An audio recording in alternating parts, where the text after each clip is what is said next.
అబ్బో ఇక్కడ కేజీ చీరలు కొంటే అర కేజీ చీరలు ఫ్రీ అంట. మంగళ్య షాపింగ్ మాల్, కేజీల్లో సేల్, టన్నుల్లో ఆనందం. దేశంలో వర్షపాతం పరిస్థితులు ఎలా ఉన్నాయి? తెలుగు రాష్ట్రాలపై ఎల్నినో ఎలాంటి ప్రభావం చూపుతోంది? వరి సాగుపై అన్నదాతల ఆశలు అడియాశలేనా? తెలంగాణను ఆలస్యంగానైనా కరుణించిన వరుణుడు ఏపీని ఎప్పటికీ కరుణించేను?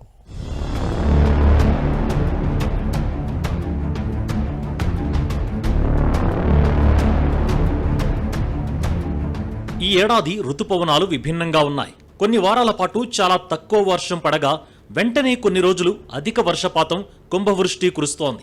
వానల కోసం ఎదురు చూస్తున్న కొన్ని ప్రాంతాలు అకస్మాత్తుగా వరదలను, పంట నష్టాన్ని ఎదుర్కొంటున్నాయి. మిగిలిన ప్రాంతాలు వర్షాభావంతో ఆందోళన చెందుతున్నాయి. భారీ వర్షాలు జాతీయ సగటును మార్చవచ్చు, కానీ వారాల కొద్దీ వానలు లేకపోవడం వల్ల భూమిలో తేమ శాతం, భూగర్భ జలం వెంటనే పెరగవు. మన దేశ వ్యవసాయంపై ఎల్నినో ప్రభావం స్పష్టంగా కనిపిస్తోందంటున్నారు నిపుణులు. జూలై 17 నాటికి 658 లక్షల హెక్టార్లలో ఖరీఫ్ విత్తనం పడింది. నిరుటి కంటే ఇది 6% తక్కువ. పప్పు ధాన్యాలు, ఆయిల్ సీడ్స్, పత్తి తదితర సాగు విస్తీర్ణం కూడా తగ్గింది.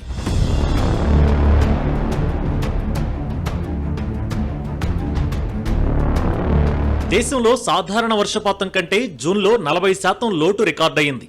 జూలై ఆరంభంలో కొన్ని చోట్ల బాగా వర్షాలు కురిశాయి. పశ్చిమ కనుమల్లో కేవలం 48 గంటల్లో 1000 మిల్లీమీటర్ల వర్షపాతం నమోదైంది. జాతీయ సగటు లోటు 14% పడిపోయింది. అయినా వర్షాభావ పరిస్థితులు పోలేదు. లోటు పెరిగి జూలై మధ్య నాటికి 25% వచ్చింది. అటు తెలుగు రాష్ట్రాల విషయానికి వస్తే జూలై 20 నాటికి తెలంగాణ, ఆంధ్రప్రదేశ్లు సాధారణ వర్షపాతం కంటే 31% లోటులో ఉన్నాయి.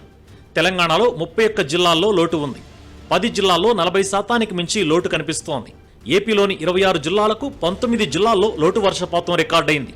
పశ్చిమ గోదావరి జిల్లాలో సాధారణ వర్షపాతం కంటే 69% లోటుంది. అన్నమయ్య జిల్లాలో 58% తక్కువగా ఉంది. అటు తెలంగాణలో జూలై 14 నాటికి 60 లక్షల ఎకరాలలో మాత్రమే విత్తనం పడింది.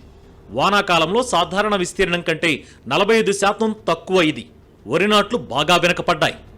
ఏపీలో జూలై మధ్య నాటికి 8.9 లక్షల ఎకరాల్లో సాగు మొదలైంది. ఇది సాధారణ విస్తీర్ణంలో సుమారు 29% మాత్రమే.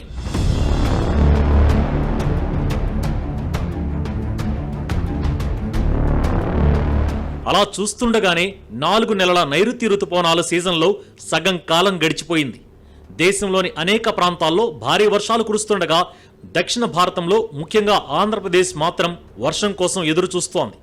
అడపాదడపా ఒక మోస్తరు వర్షం తప్ప ఇప్పటి వరకు భారీ వర్షాలు పడలేదు. ఈ నేపథ్యంలో తీవ్ర వర్షాభావం నెలకొనడంతో ఖరీఫ్ సాగు ముందుకు కదలడం లేదు.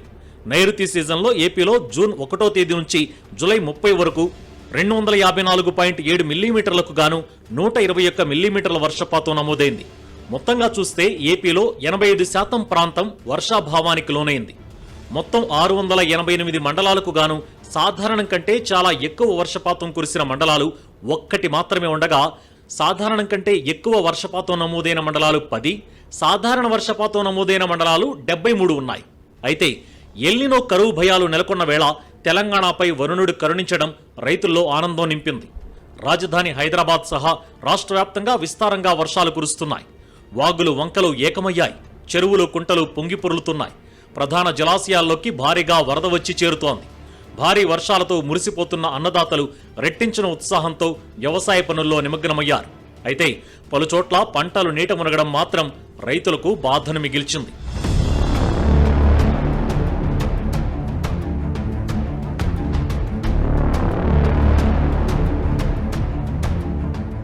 వరి సాగుపై ఎల్నినో తీవ్ర ప్రభావం చూపింది.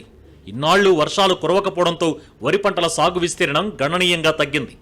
నైరుతి ఋతుపవనాల రాక ఆలస్యం కావడం, సరిపడా వర్షాలు లేకపోవడంతో రైతులు వరి పంట వైపు మొగ్గు చూపలేదు. అయితే ఇప్పుడు కురుస్తున్న వర్షాలు ఆశలు కలిగిస్తున్నాయి.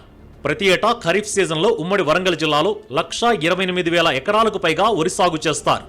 కానీ ఇంతకాలం వర్షాలు కురవక రైతులు ఆకాశం వంక ఆశగా ఎదురు చూస్తున్నారు. 2 నెలలు ఆలస్యమైనా వర్షాలు కురుస్తుండడంతో రైతులు హర్షం వ్యక్తం చేస్తున్నారు.